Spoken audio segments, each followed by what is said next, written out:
Ang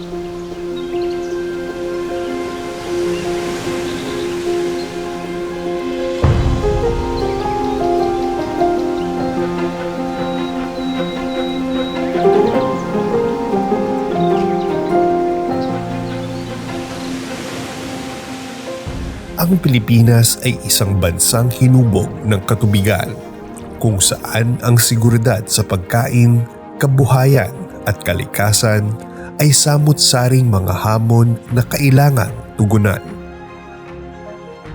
Sa gitna ng pabago-bagong klima, lumalaking pangangailangan at masinsinang pamamahala sa yamang dagat, nananatiling malinaw ang mandato ng Department of Agriculture, Bureau of Fisheries and Aquatic Resources. Sa taong 2025, mas pinaigting ng Department of Agriculture, Bureau of Fisheries and Aquatic Resources ang pagkilos para sa pangangalaga ng ating katubigan at pagpapaunlad ng sektor ng pangisdaan at aquaculture. Mula sa siyentipikong pananaliksik at paggawa ng polisiya hanggang sa aktual na presensya sa mga komunidad at karagatan, buong lakas na isinulong ng DABFAR ang layuning tiyakin ang sapat, ligtas at abot-kayang pagkain para sa bawat Pilipino. Pinagtatagpo ang agham, pagkilos at boses ng mga mangingisda sapagkat ang tunay na pagbabago ay nagaganap kapag ang pamahalaan at komunidad ay sabay-sabay na kumikilos para sa iisang layunin. Sa taong 2025, ipinagdiwang ng BFAR ang 5 taon ng Fisheries Management Area o FMA. Isang mekanismo na nagtataguyod ng community-based governance na pinagbubuklod ang siyensya at komunidad. Sa FMA Conference 2025, kakaiba ang naging selebrasyon. Personal na inimbitahan at kinilala ang mga stakeholder mula sa lahat ng FMA.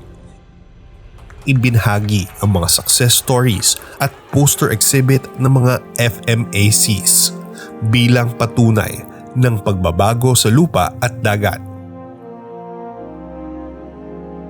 Ang pagdiriwang na ito ay nagpapatibay na ang kolektibong paglahok ng stakeholders ay susi sa sustainableng pangisdaan. Sa aquaculture industry, itinutok ng DABFAR ang modernisasyon.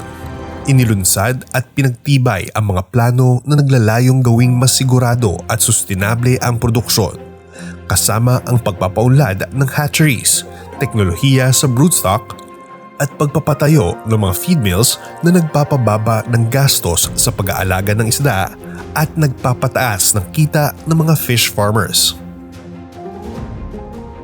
Ang 5 taong plano para sa aquaculture at mga patakaran nitong 2025 ay naglatag ng daan para sa mas pinagsamang pagplano ng industriya.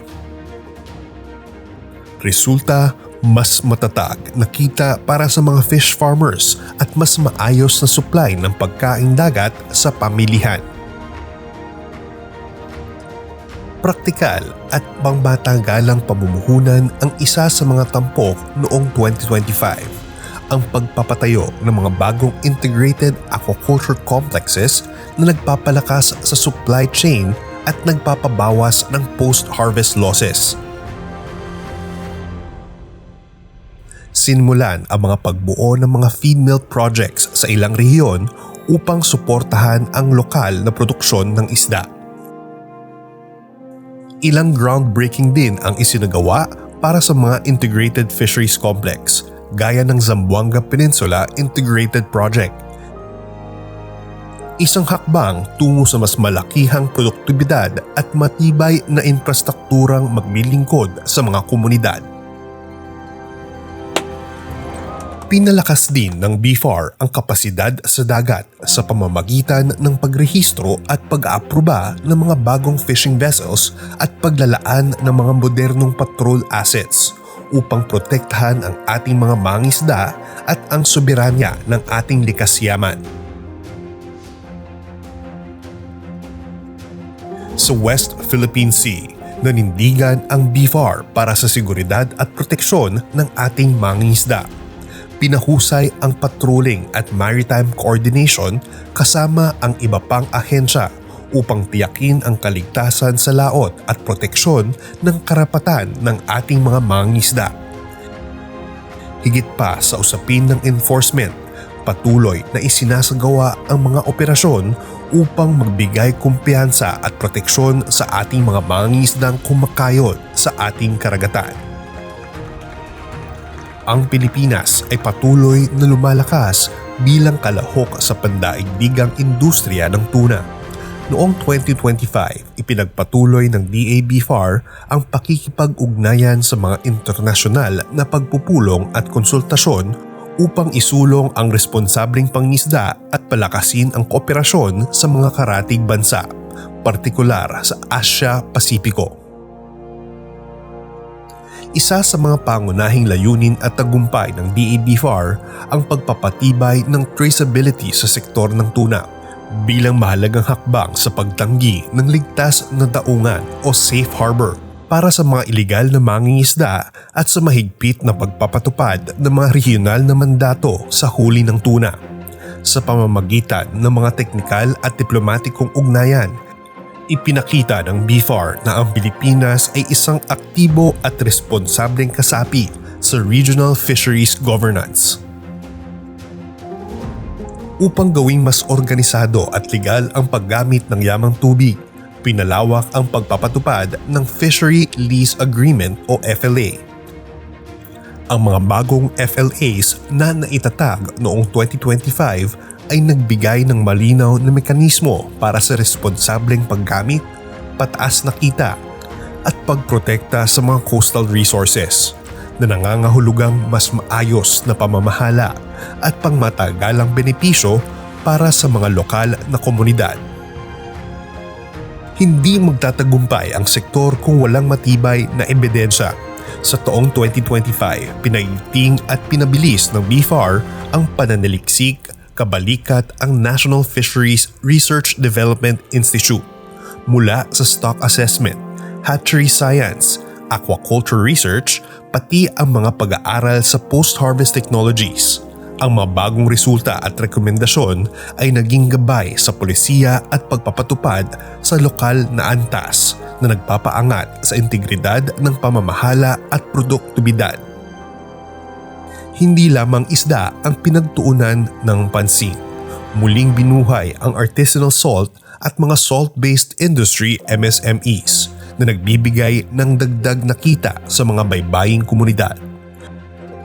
Sa mga programang pangrehiyon at suporta sa market access, ang lokal na asin at iba pang produkto mula sa mga lamang dagat ay nagkaroon ng bagong pagkakataon na umangat at makapasok sa mas malaking pamilihan. Ang mga programang ito mula sa aquaculture upgrades, feed mills, FLAs, FMA governance, hanggang sa West Philippine Sea Protection at daan-daang scientific breakthroughs ay hindi lamang tampok na datos. Nagtapos ang 2025 na may mga positibong palatandaan. Mas matatag na produksyon sa ilang sektor, pagtaas ng kita sa mga beneficiary communities at mga hakbang na tumutulong sa pag-angat ng kabuhayan. Ang pambansang pagpupunyagi na ito ay bahagi rin ng mas malaking layunin na babaan ang poverty incidence sa bansa sa tinatayang target para sa 2025 na bahagi ng pambansang development agenda. At ang mga ito ay nakaangkla sa isang matatag na pagpanday ng mga polisiya.